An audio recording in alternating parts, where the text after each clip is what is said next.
निश्चित रूप से आने वाले समय में ये जो विशेष रूप से काजीरंगा राष्ट्रीय उद्यान के लिए बेहतर कनेक्टिविटी करने के लिए कालियाबोर से नुमालीगढ़ यहाँ तक करीब 8,000 करोड़ की लागत से ये एलिवेटेड रोड बनेगा, इसकी मैं आज घोषणा कर रहा हूँ। ये भी जनवरी में भूमि पूजन करने की कोशिश करेंगे, क्योंकि इसका डीपीआर बनाने के लिए भी मैंने एनएचआई को कहा है। इसके साथ साथ मैं आज सेंट्रल रोड फंड में आसाम के लिए 600 करोड़ रुपए का और कामों की मंजूरी देता हूं, और ब्रिजेस आरओबी और ब्रिजेस बनाने के लिए सेतु बंधन योजना में 200 करोड़ रुपए देने की भी घोषणा करता हूं। देश का पहला मल्टी मॉडल लॉजिस्टिक पार्क करने का सौभाग्य मुझे मिला। जब मैं शिपिंग मिनिस्टर था तब सोनवाल जी मुख्यमंत्री थे, और उस समय एक पेपर मिल बंद पड़ी हुई थी, और उसी जगह पर कुछ तो भी करिए ऐसा उन्होंने मुझे कहा। और पहली बार ये मल्टी मॉडल लॉजिस्टिक पार्क करीब जोगीघोपा में MMLP 6,000 करोड़ रुपए खर्चा करके लगभग आने वाले फरवरी तक पूरा होगा, और प्रधानमंत्री के हाथ से इसका हम उद्घाटन करेंगे, ऐसा विश्वास मैं आपको देता हूं। ये मल्टी मॉडल लॉजिस्टिक पार्क बनाने से 2 लाख युवाओं को रोजगार मिलेगा, और आसाम से एक्सपोर्ट और इंपोर्ट के लिए भी जलमार्ग का उपयोग होगा।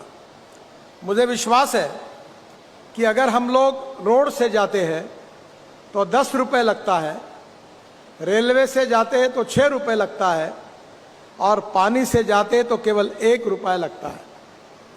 और इसलिए मैं जब शिपिंग मिनिस्टर था, इनलैंड वाटरवेज का था, तो मैंने ब्रह्मपुत्रा का ड्रेजिंग पूरा किया।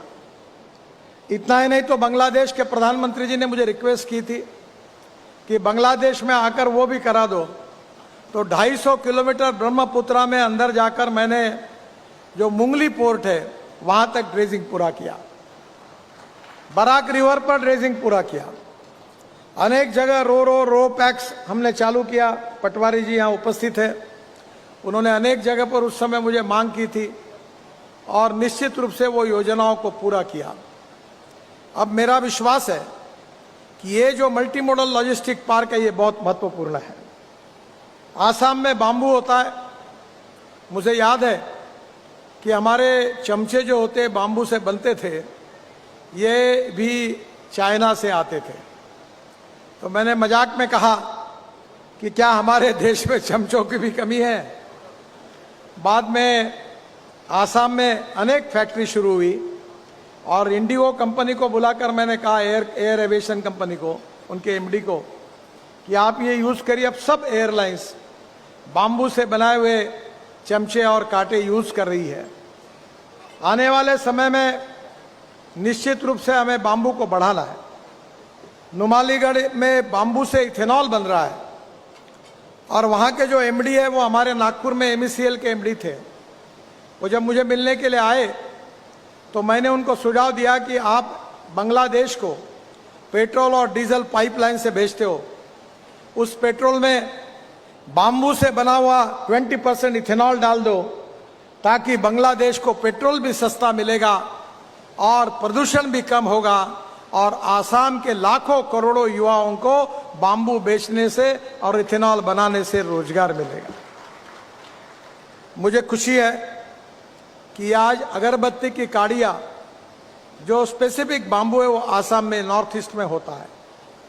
और मैंने आज मुख्यमंत्री जी को कहा है कि केवल काड़ियाँ बनाने की इंडस्ट्री आप यहाँ डालिए, त्रिपुरा, अरुणाचल, मेघालय, मणिपुर, आसाम, और पूरे देश में भेजिए। 6,000 करोड़ की रिक्वायरमेंट है, तो निश्चित रूप से ये भी काम जो आसाम के युवाओं को रोजगार मिलने के लिए निश्चित रूप से इसका उपयोग होगा।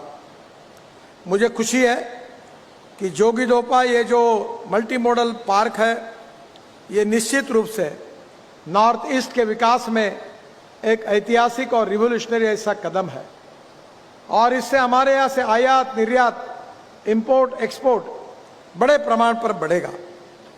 और एक मेरी प्रार्थना है आदरणीय मुख्यमंत्री जी से कि मैं अल्टरनेटिव फ्यूल पर बहुत काम करता हूं। 2004 से कोशिश करते रहता हूं कि पेट्रोल डीजल का पर्याय मिले, और मुझे खुशी है कि आज सब बातों को सिद्ध हुआ है। मेरे पास हाइड्रोजन पर चलने वाली गाड़ी है जिसका नाम है मिराई। जापान में टोयोटा की गाड़ी है। मिराई का अर्थ होता है फ्यूचर। मैंने आज मुख्यमंत्री जी को कहा कि ब्लैक हाइड्रोजन, ब्राउन हाइड्रोजन और ग्रीन हाइड्रोजन, तो ग्रीन हाइड्रोजन का निर्माण करने में नॉर्थ ईस्ट और आसाम ने आगे आना चाहिए।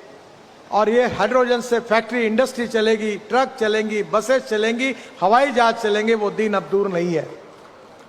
और हमारा देश ऊर्जा को आयात करने वाला है, हमारा देश ऊर्जा को निर्यात करने वाला देश बने, ये बात मैंने उनको कही। ये कठिन है पर असंभव नहीं है। मेरे पास टोयोटा की इनोवा गाड़ी है जो 100% फ्लेक्स इंजन पे चलती है, 100% बायो इथेनॉल पर चलती है। और अभी सुजुकी और बाकी भी गाड़ियां फ्लेक्स इंजन की आ रही है। ये जो गाड़ी है इसमें 100% बायो इथेनॉल, जो कट राइस, जो broken rice, corn, bamboo, rice straw, molasses, sugar cane juice से बनता है, उस इथेनॉल से ये गाड़ी चलती है। 60% बिजली तैयार करती है और 40% इथेनॉल पे चलती है। पेट्रोल का भाव है 120 रुपये लीटर और इथेनॉल का भाव है 60 रुपये लीटर।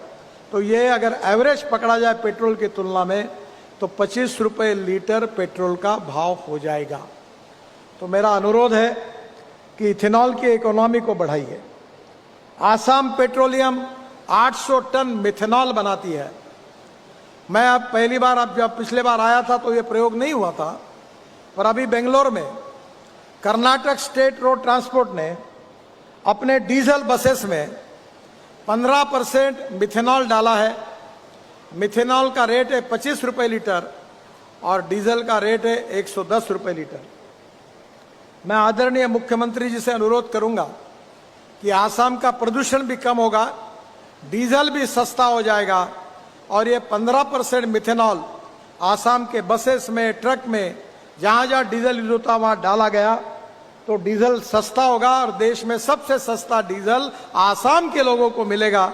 ये भी प्रयोग आप शुरू करिए। ये जो मिथेनॉल बनता है वहां डीएमई करके गैस बनता है जो अमेरिका में 40% एलपीजी में डाला जाता है। तो एलपीजी में अगर वे डालेंगे तो गैस का सिलेंडर और 100 रुपये सस्ता होगा। मुझे बहुत खुशी है कि यहाँ बाम्बू के कारण इथेनॉल बनने की बहुत बड़ी संभावना है। हमारा फॉसिल फ्यूल का इंपोर्ट 16 लाख करोड़ का है और ये पैसा बचाकर बाम्बू से, ब्रोकन राइस से, कॉर्न से, शुगर केन जूस से, मोलाइसेस से अगर हमने अल्टरनेटिव फ्यूल बनाया तो यहाँ का प्रदूषण भी कम होगा और हमारे करोड़ों युवाओं को रोजगार मिलेगा। मैं ट्रांसपोर्ट मंत्री होने के नाते ऑटोमोबाइल इंडस्ट्री का भी मेरे साथ जिम्मेदारी है। मैं जब आया था तो हमारी इंडस्ट्री 7वें नंबर पे थी। आज हमारी ऑटोमोबाइल इंडस्ट्री वर्ल्ड में 3रे नंबर पर आई है। हमने जापान को भी पीछे डाल दिया है, वो 4थे नंबर पर गया है। पहले नंबर पर अमेरिका है, दूसरे नंबर पर चीन है और 3रे नंबर पर अब भारत है। इस बात का हम सबको अभिमान है। यही इंडस्ट्री है जो आज 12.5 लाख करोड़ की है और हमारा प्रयास है कि इसको 25 लाख करोड़ का 5 साल में बनाना है। ये इंडस्ट्री है जो सबसे ज़्यादा जीएसटी भारत सरकार को और राज्य सरकार को देती है और ये इंडस्ट्री है जिसने 4.5 करोड़ जॉब क्रिएट किए हैं। मेरा विश्वास है कि आदरणीय मुख्यमंत्री जी के नेतृत्व में आसाम चौफेर प्रगति कर रहा है। इंफ्रास्ट्रक्चर डेवलप हो रहा है और इंफ्रास्ट्रक्चर से विकास की गति बढ़ती है। मुझे याद है कि American president John F Kennedy का एक बहुत अच्छा स्टेटमेंट मैंने अपने ऑफिस में लिख कर रखा है। उन्होंने कहा था कि American roads are not good because America is rich, but America is rich because American roads are good. मुझे विश्वास है कि जो रोड का इंफ्रास्ट्रक्चर अमेरिका के बराबर करने की हमारी कोशिश है